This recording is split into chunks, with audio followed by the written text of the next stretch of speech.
Вот Дмитрий Анатольевич Медведев вчера обещал оказать содействие, по расширению рынка. Речь идет о Москве и Московской области, и будут ли расширены площади под яблоневые сады? Нет, там речь не в том, что Дмитрий Анатольевич обещал расширение рынка. Нет.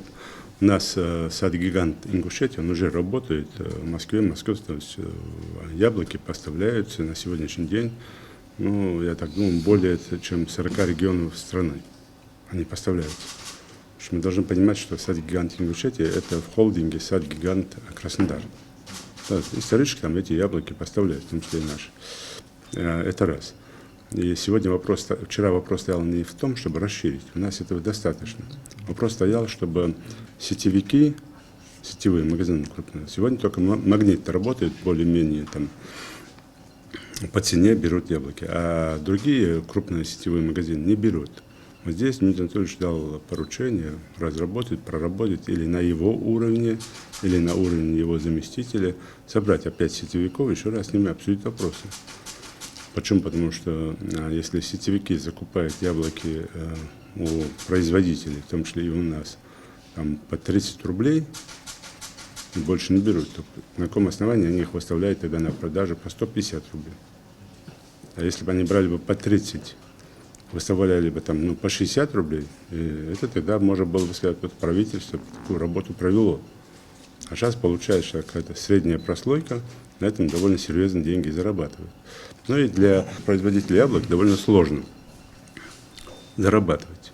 Если бы они покупали бы хотя бы по 60 рублей, продавали бы по 80 на прилавках, это тоже было бы нормально. Но здесь тогда вот эти 30 рублей разница для производителей, это была бы такая серьезная поддержка для развития дальнейшего. В 2013 году мы составили план по развитию 5 секторов агропромышленного комплекса. Это сады, которые более успешно сегодня работают и в совершенстве. И у нас к 2020 году садов должно быть 1100 гектаров. Все. Этого достаточно. Но это крупный, один производитель. Но при этом со следующего года мы сегодня отобрали там ряд желающих жителей, которые готовы. Мы хотим опыт Италии перенять, и наш производитель яблок будет бесплатно выдавать саженцы людям, сопровождать, обучать. Агроном будет общий, то есть не надо будет там производителя нанимать. Ему только вот делать то, что ему говорят, и выращенные плоды сдавать. Вот мы эту кооперацию хотим делать.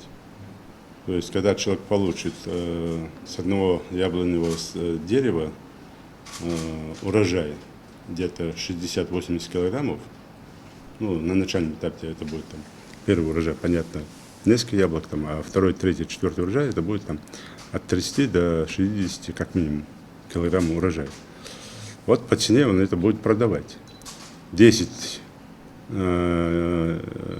деревьев, это уже там будет, даже если там в среднем брать там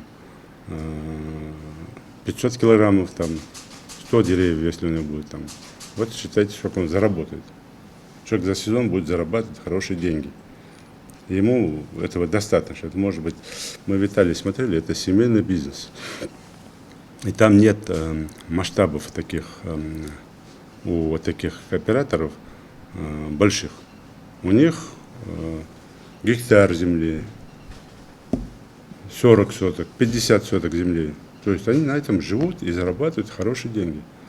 Но его задача вырастить, или он собирает яблоки, отвозит, сдает, или же приезжают с этого там, с крупного там производителя. В частности, стадо гигант Ингушетии будет приезжать там к Якубу в нужное время, положенное время, там, из яблоки собирать у него. Но он 2% или 1% рабочим платит там, со своего там, урожая, к примеру. Получил свою долю, деньги, все. На этом все закончилось.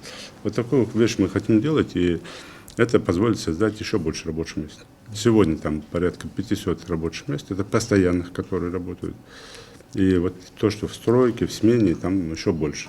А в классическом варианте там будет до 2000 рабочих мест. А сегодня на садах Ингушетии зарабатывают от 25 тысяч рублей. тракторист и другие специалисты получают по 40 тысяч рублей.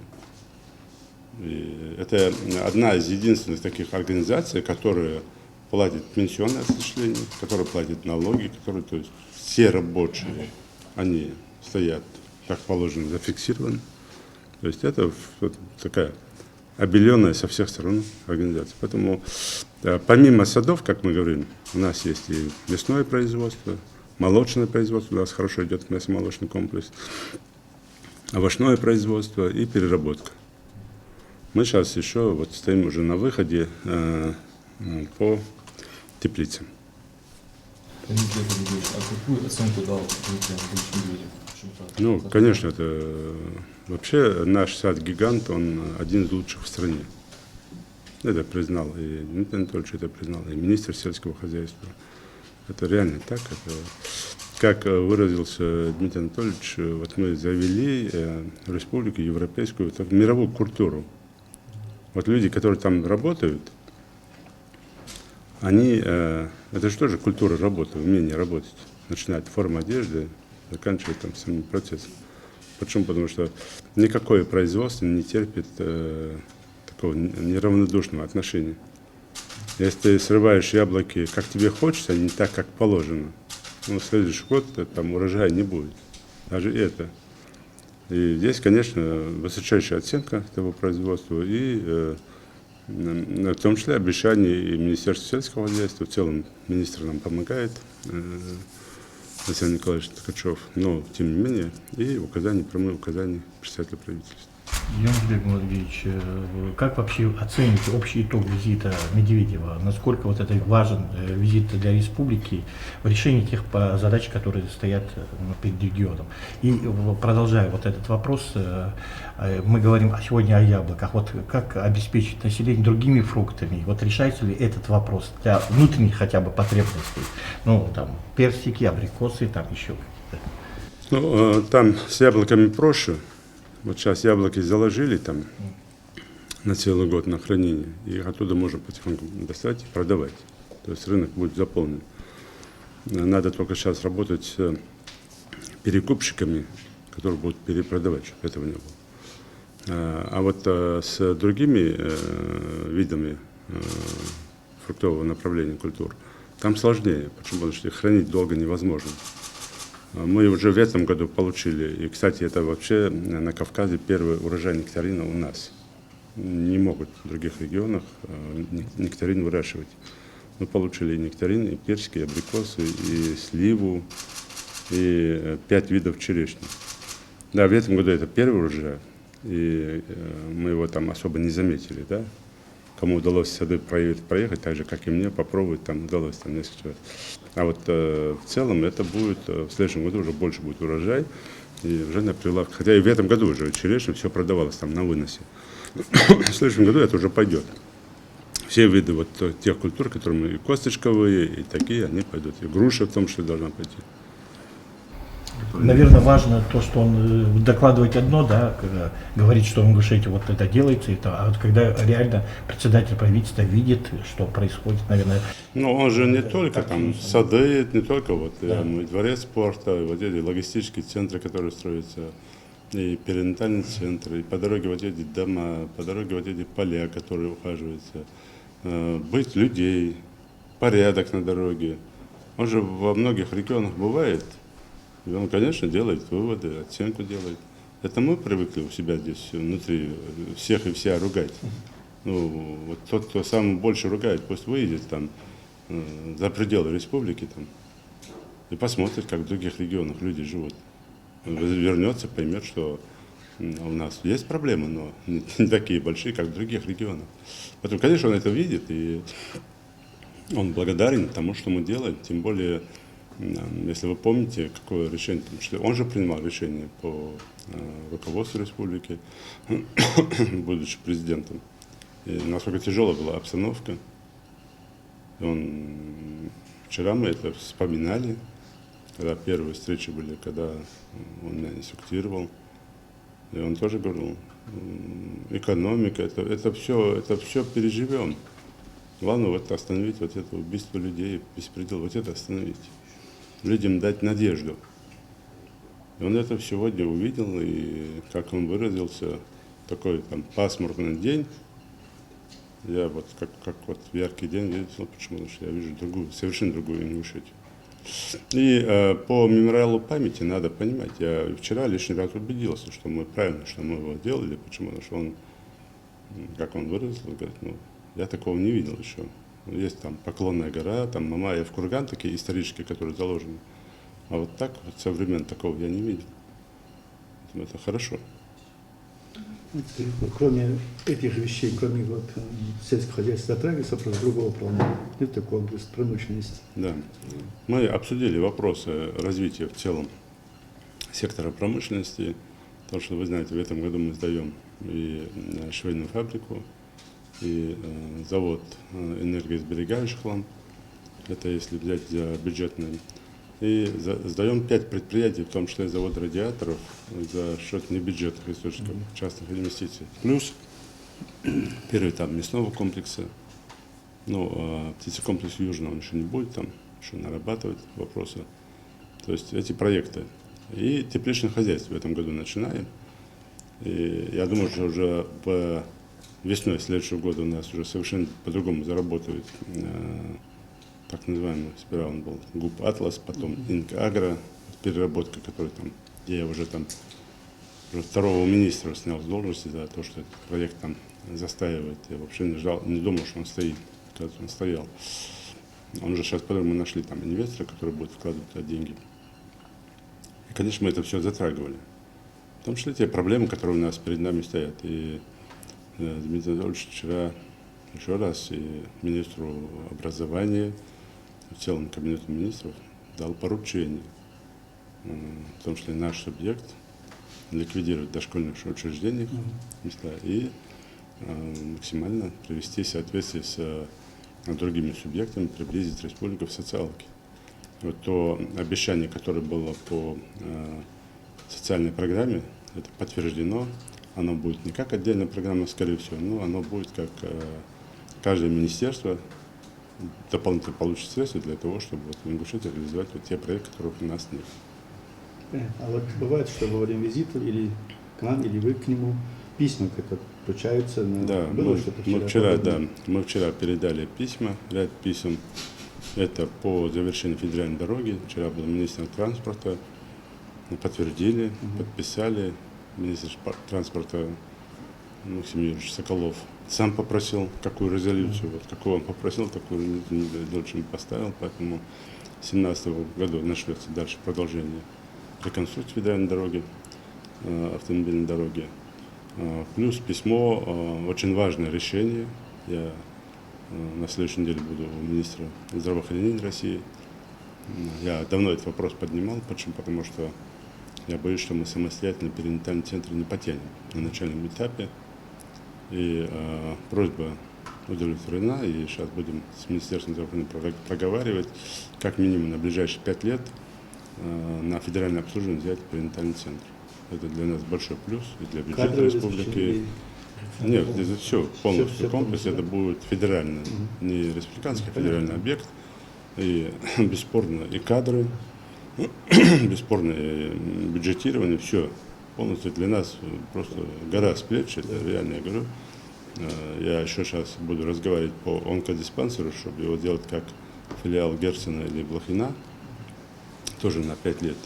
Почему? Потому что мы, боюсь, провалим такие объекты. У нас нет не по вине врача, а потому что с учетом 25-летия республики всего, у нас нет таких уже опытных врачей, которые есть в регионах.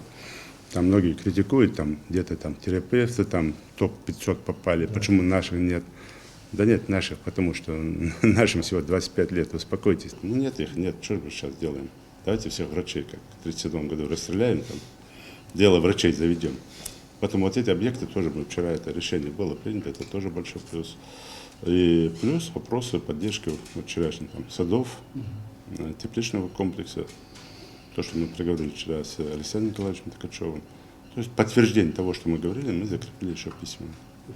На совещании под председательством премьера говорилось в том числе о реальном секторе экономики, в том числе и о необходимости усиления этого направления, начиная с 2017 года, да, по реализации по И Дмитрий Анатольевич озвучил, что то есть, тем предприятиям, которые подпадают под категорию, в том числе импортозамещения, будет оказана господдержка.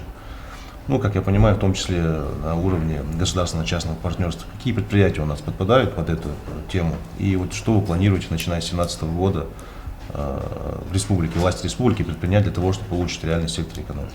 Но мы продолжаем то, что делаем, продолжаем. У нас то, что подано Минкавказ для поддержки от республики, 17 проектов, крупных проектов, в том числе и сад-гигант Ингушетии, в том числе птицекомплекс Южный, он уже будет реализовываться совместно с КРСК, в том числе и мясной комплекс, который в Икажево, плюс вот те объекты, которые сейчас, переработка, то, что построено за счет бюджетных средств, они будут выходить на государственно-частное партнерство, попадать тоже под поддержку государства, почему? Потому что не было оборотных средств.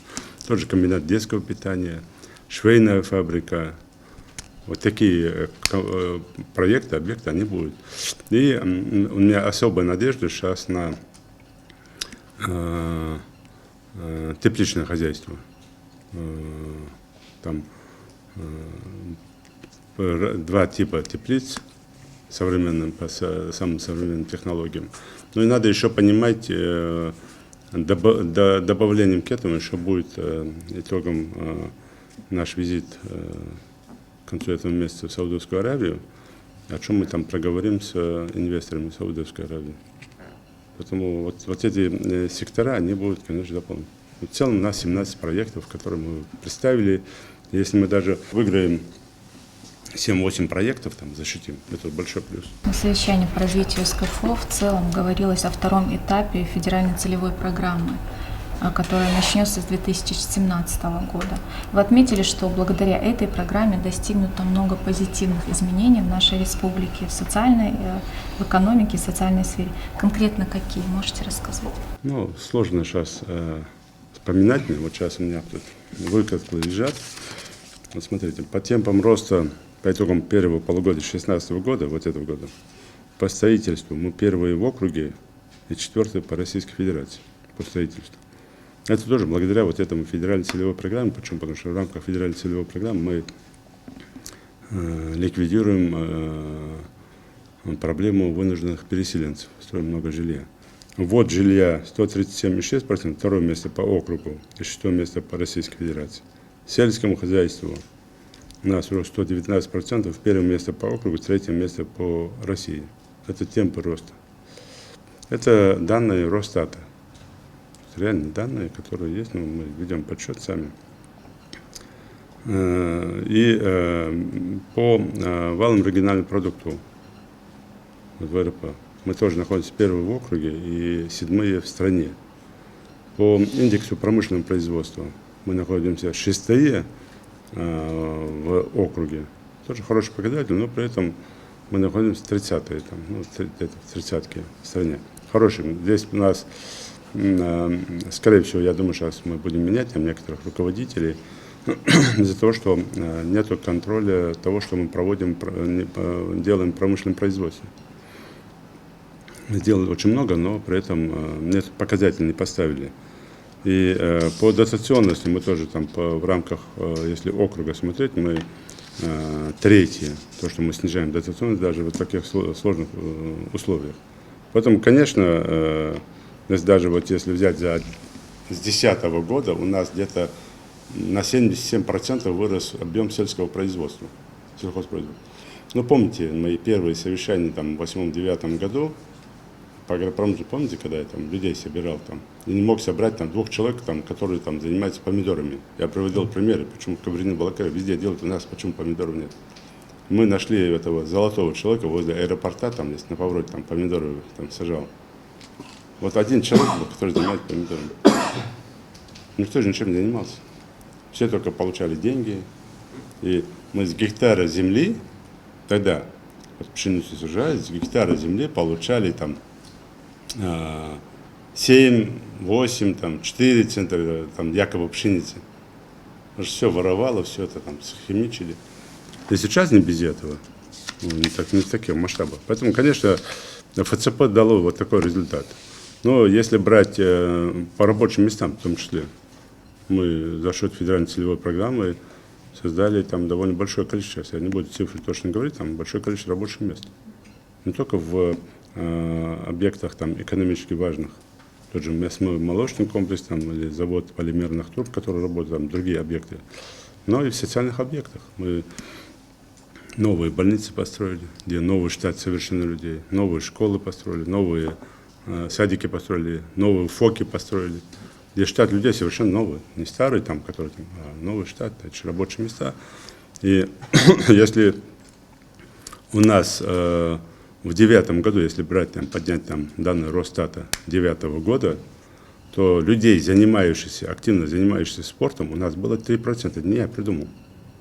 Это там в 2008, 2007, 2008, 2009 году это все было.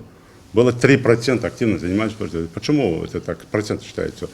Не те, кто у себя в огородах занимается, там, бегают, там, еще что делают, дома там, а те, кто занимается специализированно в спортивных учреждениях. Это наличие этого. А сегодня это уже 17%. Вот смотрите, какой рост, да, за вот это время.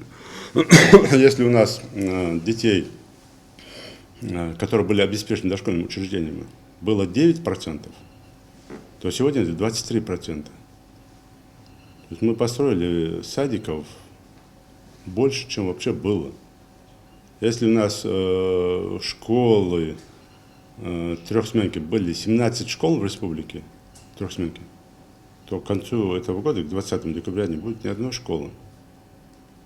А если двухсменка у нас была 67% школ, то сегодня это 47%, на 20% снизили. Вот вам и показатели федеральной целевой программы. Поэтому, конечно, надо понимать, что даже если взять здравоохранение, я помню, когда Скворцова приехала, она, как человек, она очень хорошая. И как женщина, как мать, вообще как человек, она очень хорошая. И она, конечно, вот, с огромным сожалением, с огромным таким вот чувством там, вот, провального, вот она уехала отсюда, прислала комиссию, там, с тех пор внимание нам обращала, уделяла. У нас не было так называемого первого уровня даже обеспечения медицины. Мы же помним это все.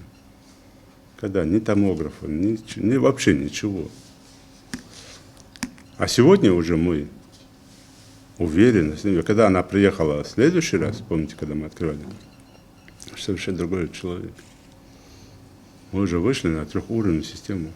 И тоже благодаря и ФЦП, и программе модернизации здравоохранения. Ну, конечно, очень много сделано. Да, понятно, нам хочется еще больше. Здесь дальше это будет продолжаться. Спасибо. Вчера премьер-министр сказал, что насчет безработицы, что в регионе находится на самом высоком уровне. Вот что вы можете сказать по этому поводу? Ну, здесь тоже и Дмитрий Анатольевич это понимает в целом, и руководство округа это понимает. Не вина не то, что сегодняшних и предыдущих властей, в том, что у нас самая большая безработица, потому что в советское время, скажу так, безработицы было еще больше. Люди работали только, были загружены работой только того, что в колхозах работали, колхозами там, и то женщины, дети, да, а вся активная часть, мужчины, где у нас были? На шабашках были, работали на всех предприятиях Осетии и работали на всех предприятиях, Грозного, так будем говорить. Все, мы же это все помним. И тогда, если брать там те данные по безработице, если там считать, там, как сегодня считают безработицу, тогда безработица была вообще не как было там в 2009 году или в 2008 году там 51%. Тогда было вообще там 70% безработицы, если так брать. В основном работали только, опять же, как и сегодня, там, если берем, да, но сегодня понятно, что уже там, другие, с учетом рыночной экономики появились. И тогда в основном работали те же там председатели колхоза или в колхозе штат, а как наемные, чисто колхозники, которым считали трудодни, там записывали, и они там работали. А учителя, врачи, там, вот и чиновники, все. А остальных не было работы. Мы же это все помним. И сегодня, когда человек задает вопрос, у меня 2 или 3 или 10 дипломов в кармане, почему у меня работы нет?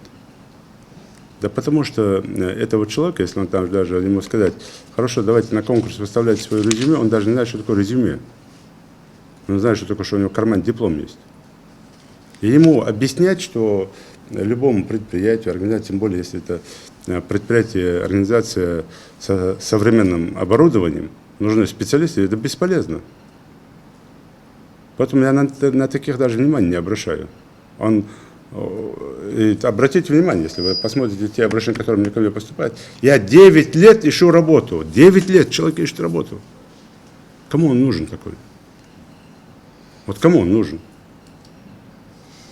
Почему? Потому что он не хочет работать. Он хочет зарабатывать что-то, подрабатывать, но не работать. И тот человек, который хочет где-то работать, если он экономист, и он знает, что должность экономически занята, он, конечно, должен изучить там рынок не бюджетный, стремление попасть в МВД для того, чтобы не служить Родине день и ночь, рисковать жизнью, а для того, чтобы просто деньги зарабатывать и отмазывать своих родственников, и прикрывать родственников, и по всякому делу выскакивать с оружием табельным в защиту родственников, которые преступники где-то появляются. Или в прокуратуре, то есть в силовых структурах работать. Это неправильно. Ищите себе место на рынке, я имею в виду в рыночной экономике, в бизнес-структурах, создавайте свое дело, гранты получайте, и это делать. То есть как мир живет сегодня. Потому что нет такого, я уже там не один раз об этом говорил, что только 30% выпускников вузов устраиваются в различные бюджетные организации с учетом текучести кадров. Там уволены, там пенсию ушли, там, ну, по каким-то причинам там ушли с работы.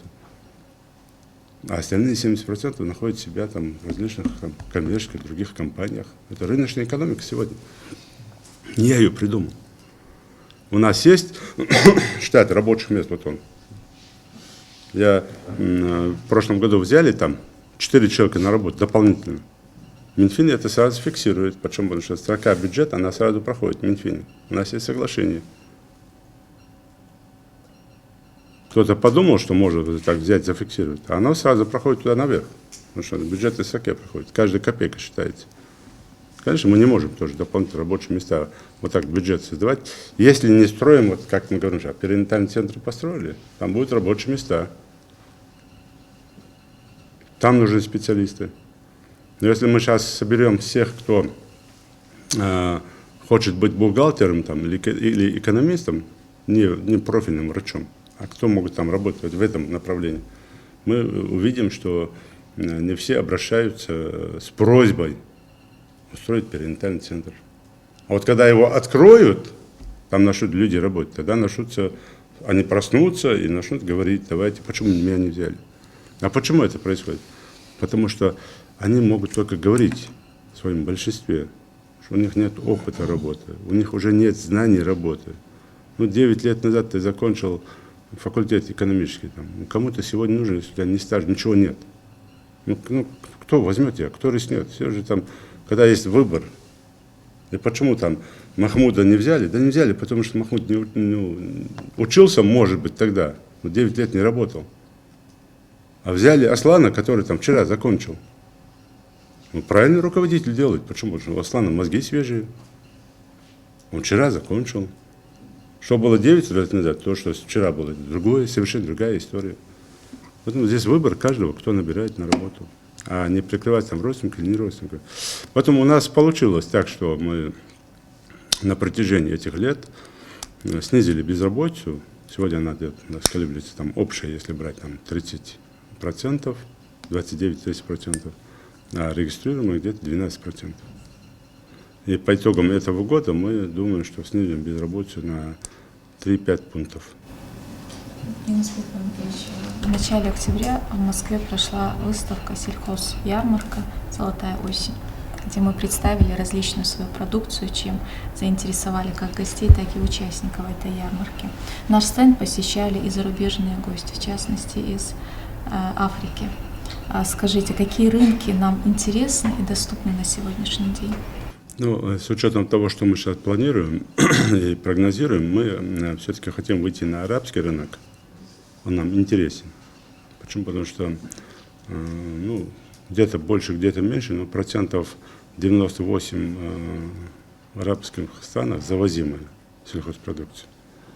И, конечно, это вечный рынок, и там можно и по сельхозпродукции, и по воде, по другим направлениям хорошо работать. Ну и другие страны тоже, в том числе, и Китай нам интересен, так как там тоже есть потребность в экологически чистой продукции. И особенно, вот вчера Дмитрий Анатольевич тоже это подтвердил, он так и сказал, что вот здесь я убеждаюсь в том, что мы можем уверенно конкурировать в экспорте своего товара. Уверенно конкурировать в экспорте.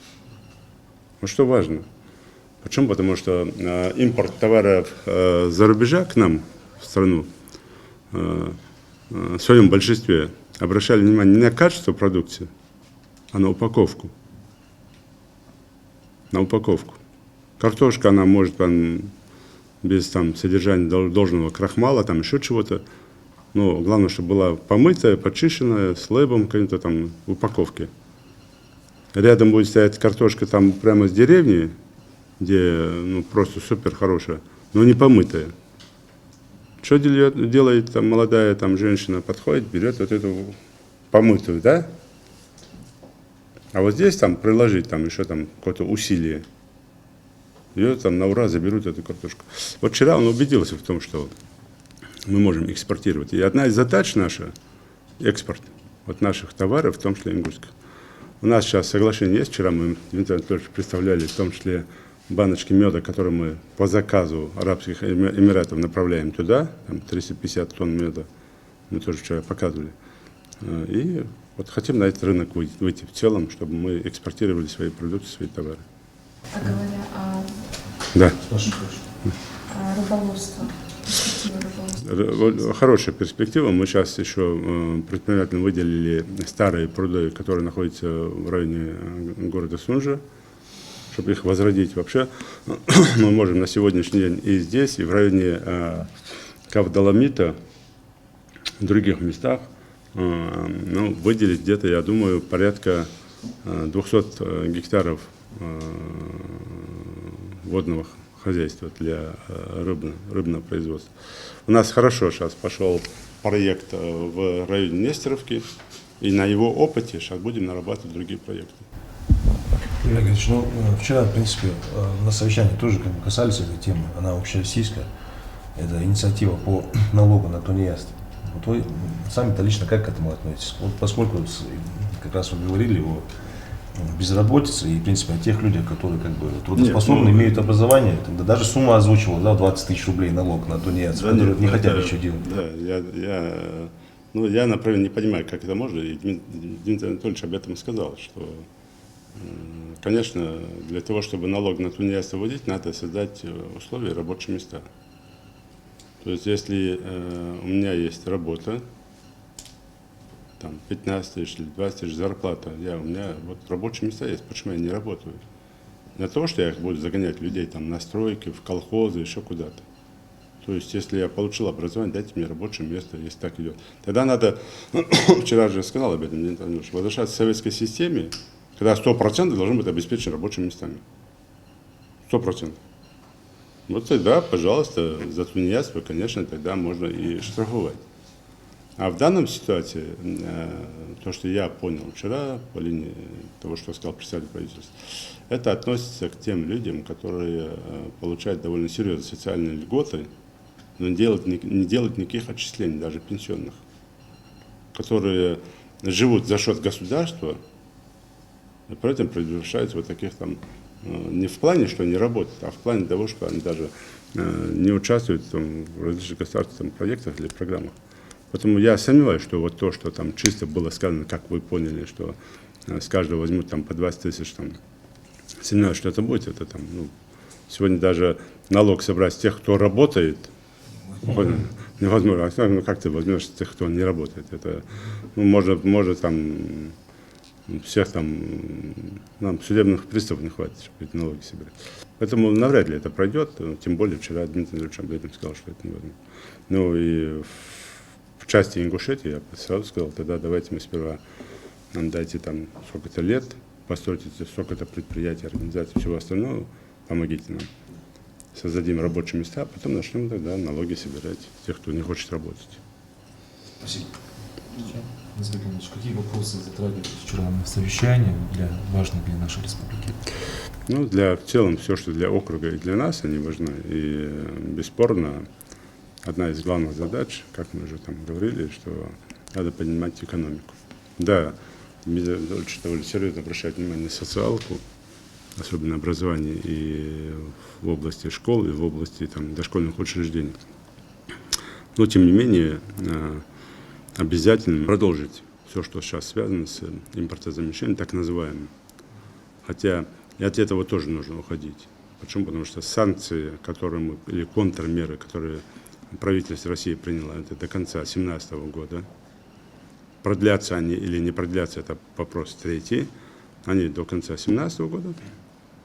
И если же мы будем вынуждены открыть двери импорту, так, то есть будет соглашение, Европа отменит свои санкции, там, мы отменим контрмеры, то у нас конкурентов будет очень много.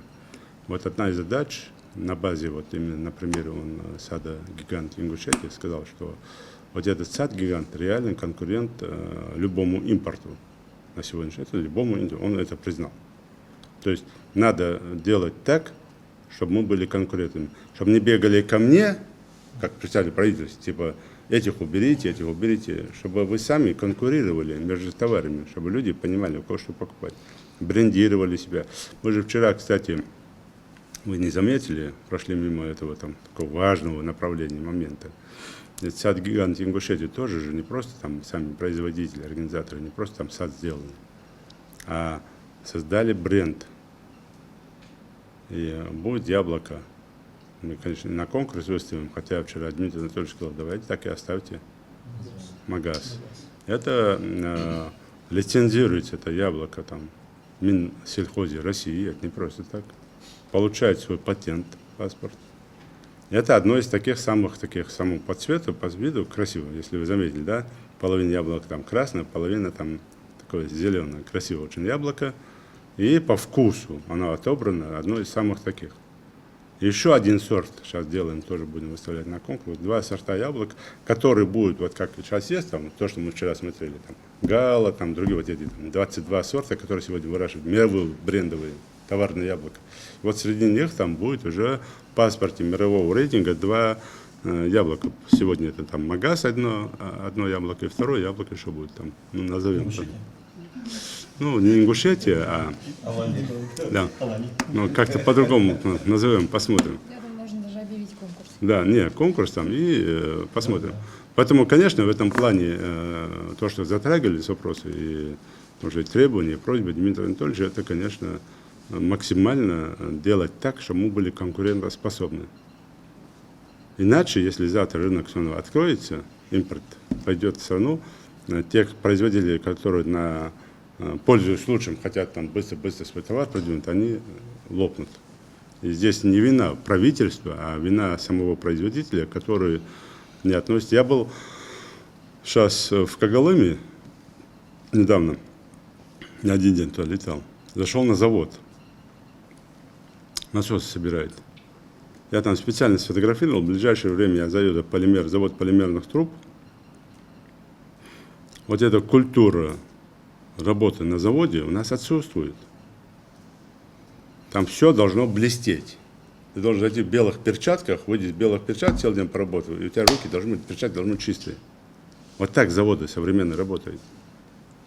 Вот так работают. Мы же привыкли, чтобы зашел там чистый, вышел, в душевую пошел, мылом хозяйством моешься, не можешь отмыться от сажи, от копоти, от мазута. Чтобы этого не было. Поэтому вот здесь вот культура.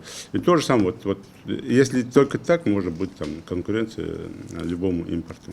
Вот такие требования, которые были высказаны, в том числе, бесспорно, одним из таких вопросов вне вчерашнего визита, но все равно не вопрос вчерашнего визита, по сборам платежей, чтобы мы все-таки не нарушали платежную дисциплину, чтобы люди все-таки людей приучить, потому что им надо платить. за энергоресурсы, довольно серьезный ущерб государству наносится и компаниям наносится.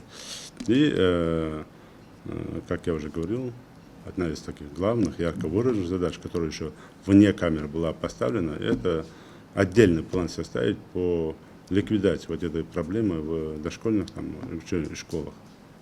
И для нас, и для ряда субъектов Северо-Кавказского федерального округа. Если все? Да.